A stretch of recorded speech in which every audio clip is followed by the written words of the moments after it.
morning, garden friends.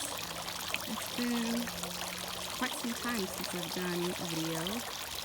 We've had quite a busy summer, so I'll try to be a little bit more regular with the videos, but we sure have been having lots of fun in the pool, so we've been pretty busy. But I wanted to show you how the garden is progressing around the pool. It's really looking beautiful today. Today is July 26th, about 7:45 in the morning right now.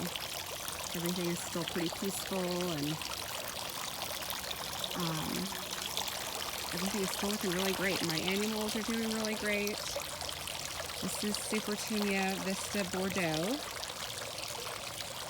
And man, it just pumps out the flowers. It really stands out in the garden, and I just absolutely love this color. I've been really amazed by how well it's done. My lime tree is doing fantastic. This is a Mexican lime, and it's just loaded with fruit. And this year so far, I have not had to spray any neem oil or anything on it. It's been doing really great.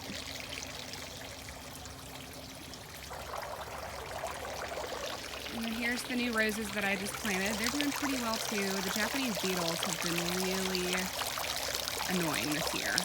They just, you know, I've still got some, and it's like end of July. It's like, come on guys, get out of here. So, this is that rose called Zade. It's really pretty. It's got some damage on it, as you can see, but it's still a really pretty color. Next year, they're going to do really great once they're more established.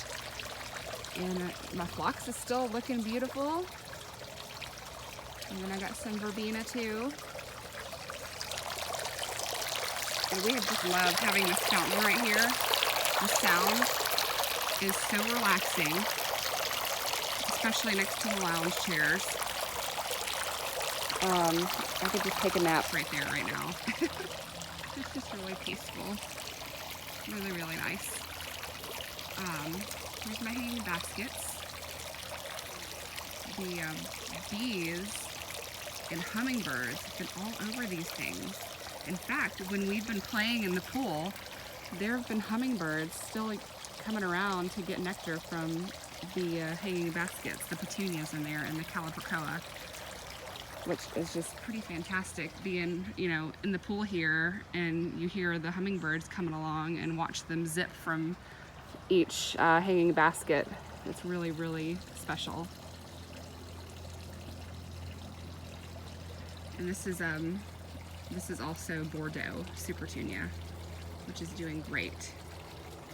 And this one is called Calibrachoa Grape Punch.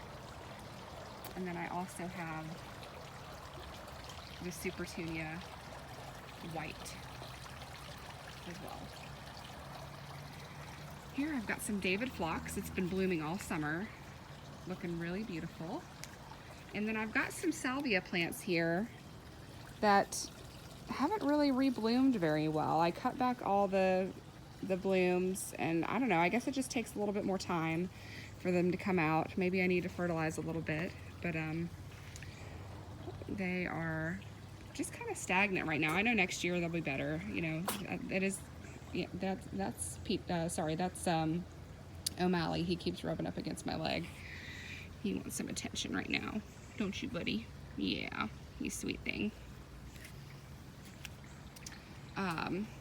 So anyway, so the roses are doing well. They're not really blooming very well, but I mean, it is the first year in the ground, but they are doing great as far as growth goes. That's a whole bunch of new growth right there. So as with time, you know, perennials take time to settle in and bloom really well, but I just love the pure white flowers on this. It's just so pretty.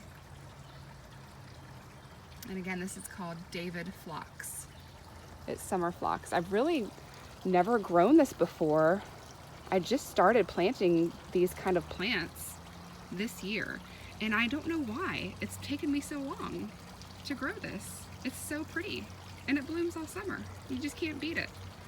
And it's, you know, there's not a lot of pest issues with it either. I mean, we haven't really had any issues with bugs chewing on them.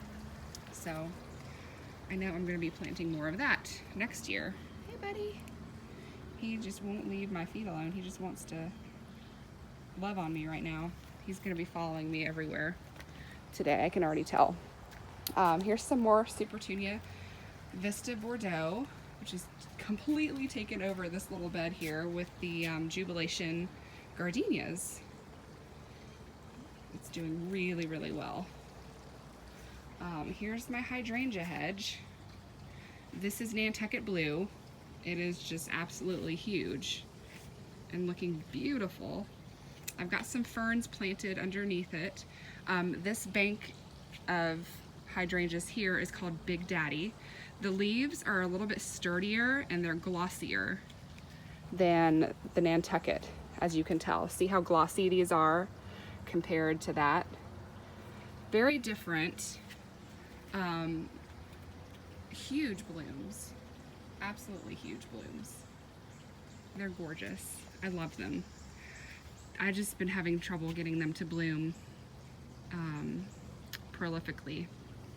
But I think that has to do with when we have late in the early spring, we have, you know, it warms up here in North Georgia, and then we get a cold snap and it just totally destroys the buds, and I think that's what's been happening. So I'm not sure what to do about that except just go along with nature. But these ferns, I don't know what these are, because we got these ferns from my parents' cabin. They used to have a cabin up in the North Georgia mountains with 10 acres, and in the forest, the floor was just covered in these ferns, absolutely covered. And so a few years ago, we dug some up and I brought some here because they are just so pretty, and I just love them. Those are really meaningful to me, and they're special to me because of where they came from. They no longer have the cabin anymore because they're getting a little bit older, and just for, you know, maintenance, and it's just hard to take care of two homes, you know. So they were ready to let that phase of life go, and we've got some really good memories there. So it's nice to have plants from those places where you have good memories. Here I've got a really pretty paper bush. It blooms in the winter, and they have just gotten huge. They grow, mine grow really fast. I do not have an issue with these, you know, in any way. They just do their thing and look beautiful. Here's my impatiens baskets. They've gotten massive. I don't know if I've got a video of these from earlier on this year when they were just like little babies, but it's pretty amazing to me how big impatiens can get. But those are just looking really great. Here's another paper bush here. And then I've got some low growing gardenias in the front of the bed. Another hydrangea, another fern from up in North Georgia. And here's a Japanese maple. I think this is Cascade Waterfall or something like that.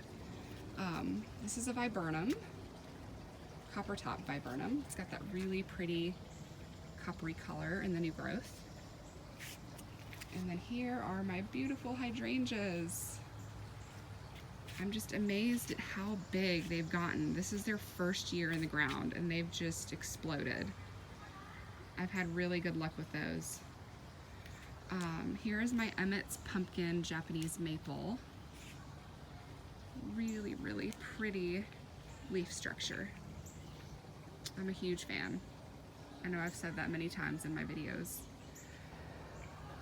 But I can definitely be one of those people that collects Japanese maples and just has all sorts of different varieties. Here's another one back here called Bonfire, and I've got that one in a big pot just to kind of boost it up, give it some height, so you can see it better. Here's a white wedding. No, that's not white. Blushing bride hydrangea, which is doing fantastic. Here's some more hydrangeas that are, you know, they were much smaller than these, so that's why they're not as prolific. Wish I'd gotten all of those at the store instead of getting the smaller ones too. I don't know why I did that. I guess I learned my lesson. You live and you learn. Here's some more viburnums. Here's the phantom hydrangeas. The blooms are huge. And maybe you guys can help me out with this. If any of you are hydrangea experts, I think I know what the problem is, but I just haven't had time to address it. This one's still doing pretty well still, but see how that one died? This one's starting to wilt. This one's starting